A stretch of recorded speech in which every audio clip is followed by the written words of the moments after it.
very warm welcome, students, to Edu-ca-te. Let us talk about the directional derivative. So the directional derivative is basically the rate at which any function changes at any particular point in a fixed direction. So this is similar to a gradient. Remember that a gradient is a vector. You can express it in form of components, the x, the y, and the z component. But now you're going to multiply the gradient of a function with something to make it a directional derivative, because it is all telling you about the overall rate of the function values, how the function value changes overall based on those three x's.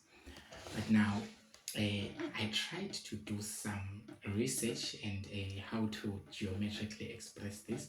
But basically, this image, if you understand it, maybe it might be of help to you, because I don't think that many do.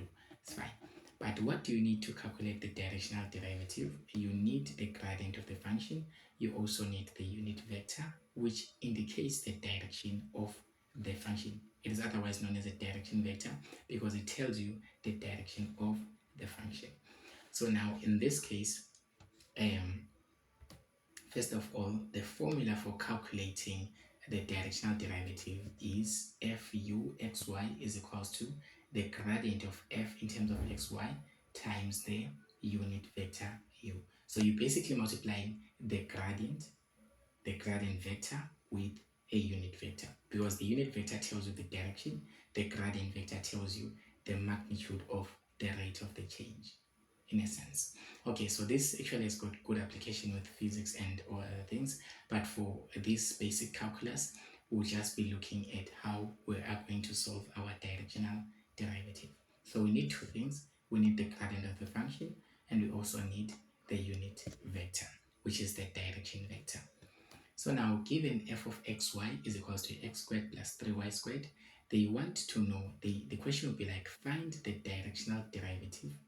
Find the directional derivative of the function f at a point p 1:1 in the direction of I minus j. So now, analyzing the statement, this is our function of multiple variables, and then we are going to evaluate the directional derivative at this point p 1:1 in the direction of I minus j. The moment they say in the direction of something, you know that the directional vector is the unit vector basically. So this is actually the unit vector. This is the unit vector given by I minus j. It is the one that is expressed in form of its components. So basically here the unit vector is expressed in form of its components. So now here, this is the point that we're going to be evaluating the directional derivative at. So basically, remember we say that we need the gradient, so we need to start with the gradient. How do we find the gradient of the function?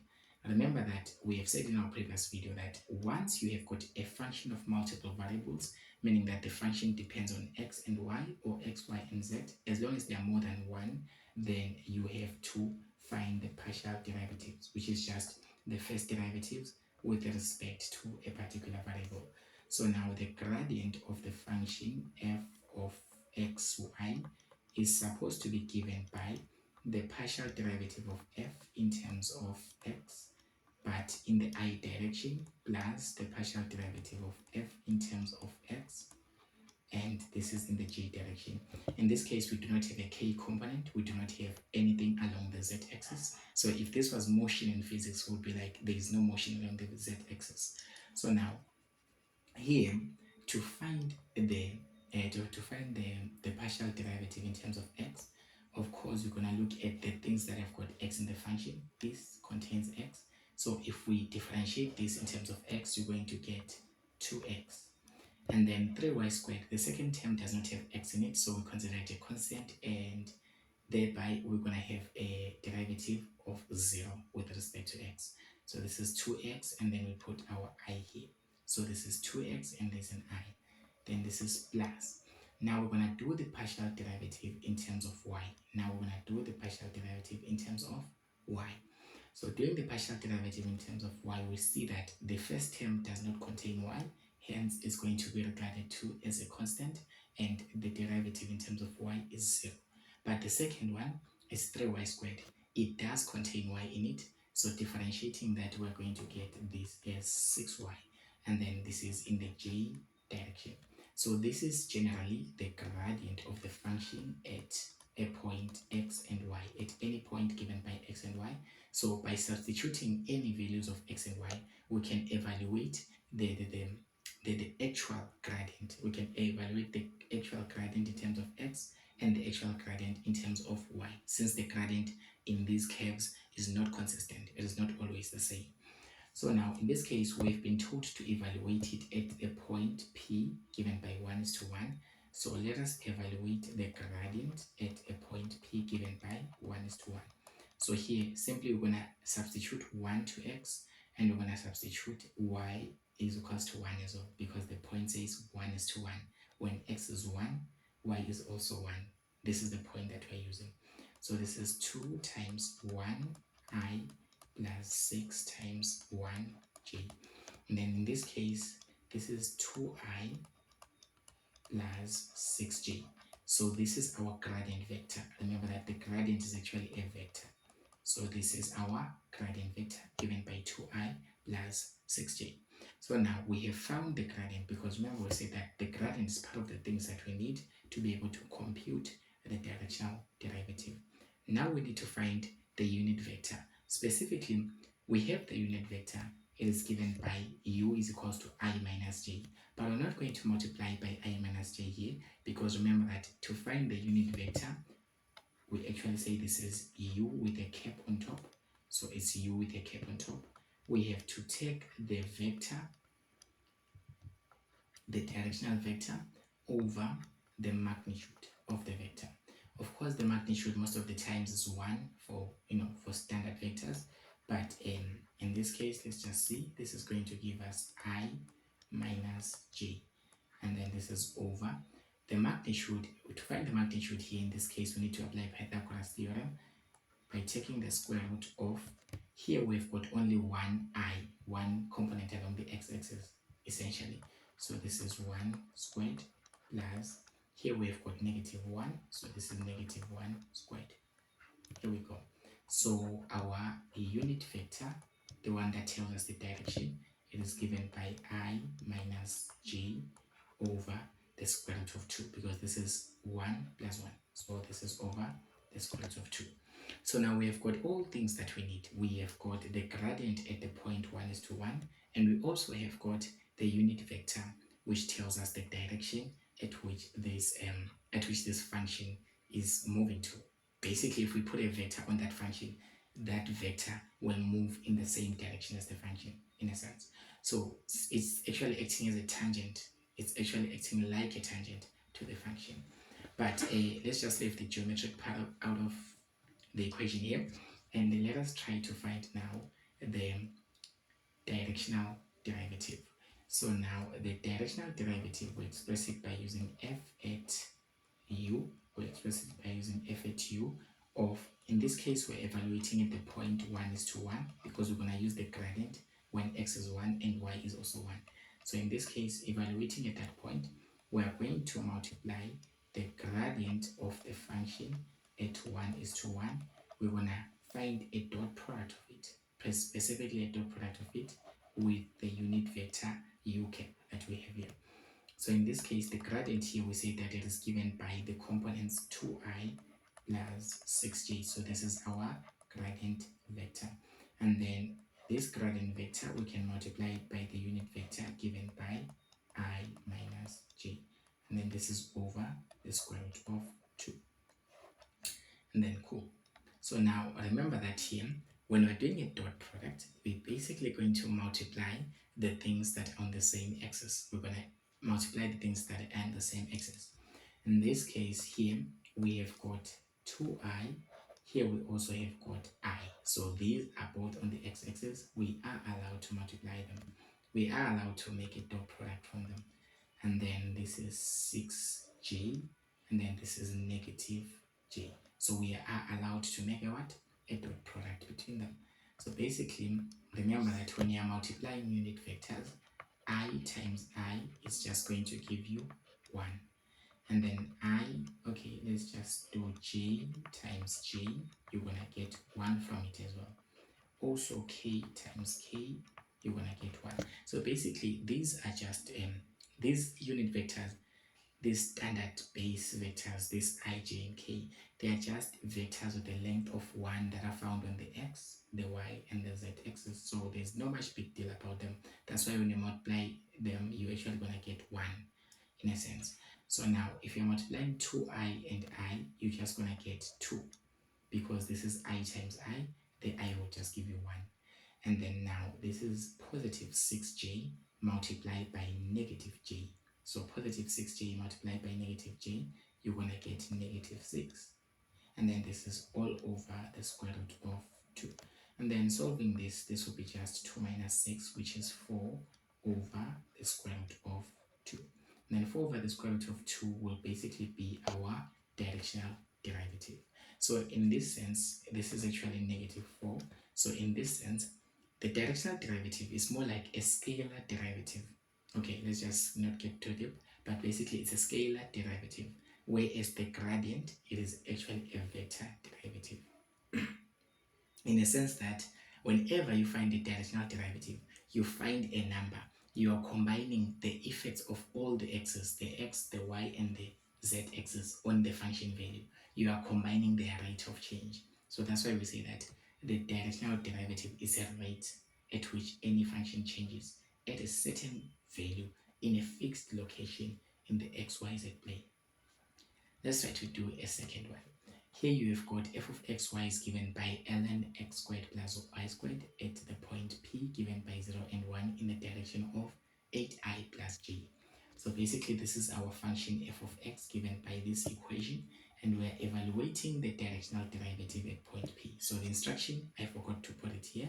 It would be like find the directional derivative of the function f at a point P in the direction of 8i plus j. So now just to analyze, this is our function value. This is the point that we should find the directional derivative at. And then this 8i plus j, they say in the direction of, where the moment that they say in the direction of, they want you to think about the unit vector, because the unit vector tells you the direction. It tells you the direction of a certain function, a certain value. So in this case, our unit vector is given by this is actually just 8i, okay, it's 8i plus j. So this is our unit vector. So now remember, we need two things to be able to find our directional derivative. We need a gradient and as well as the unit vector. So now let's first use the gradient. Let's find the gradient. Remember, the gradient of f of xy will be given by the partial derivative of f in terms of x I plus the partial derivative of f in terms of y j. You can even do this for z if you've got 3 variables in your domain or 3 variables affecting the function value.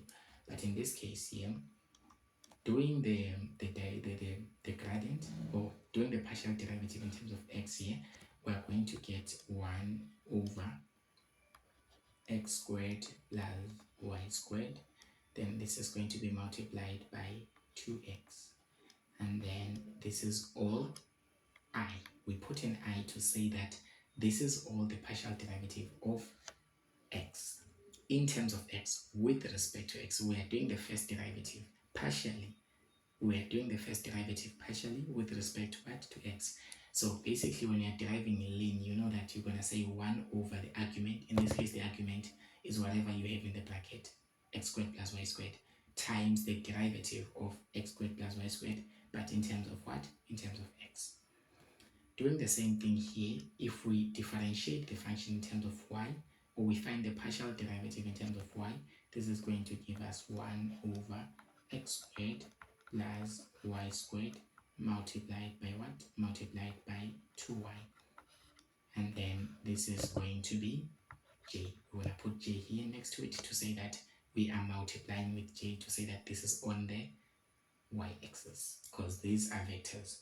So now here, clearing this out, this is just 2x over x squared plus y squared I plus 2y over x squared plus y squared j.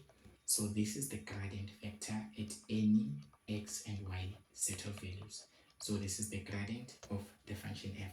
So we are set, or we are actually, the question is saying that we should analyze at the point p, given by 0 is to 1. So we just need to substitute 0 for x and 1 for y. So this is 0 for x, 1 for y. This is going to give us 2 times 0 over x is 0 squared plus y squared is 1 squared. This is along the I, plus this is 2 times 1 over x is 0 squared plus y is 1 squared. Then this is j. This is the substitution.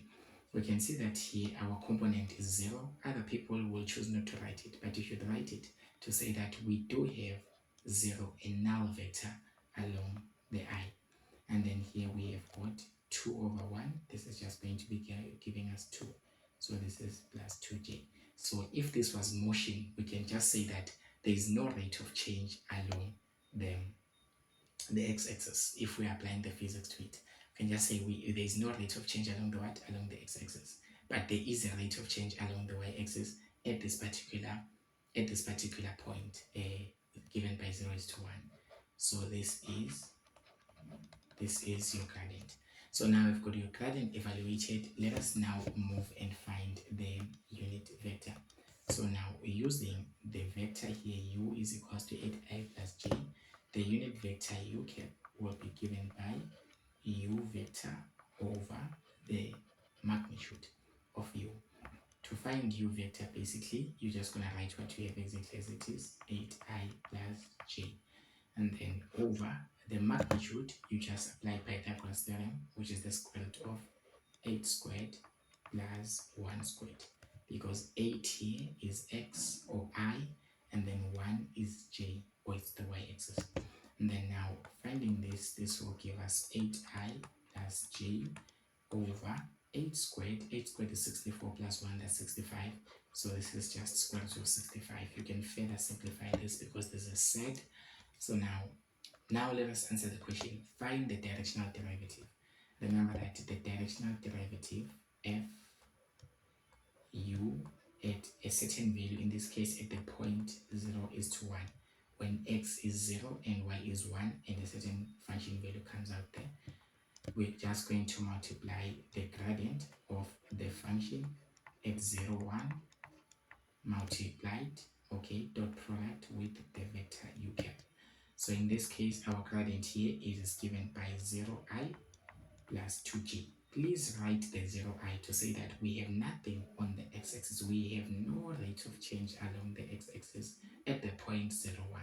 So now this is multiplied by our unit vector here is 8i plus j over the square root of 65.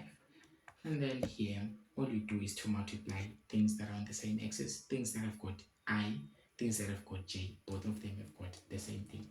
So here, you can see that you've got 0i, you have got 8i. So 0 times 8 is just going to be 0i. There's no need to write that down, but you can just write it down.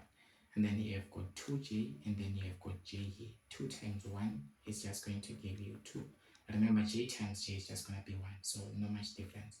This is all over the square root of 65.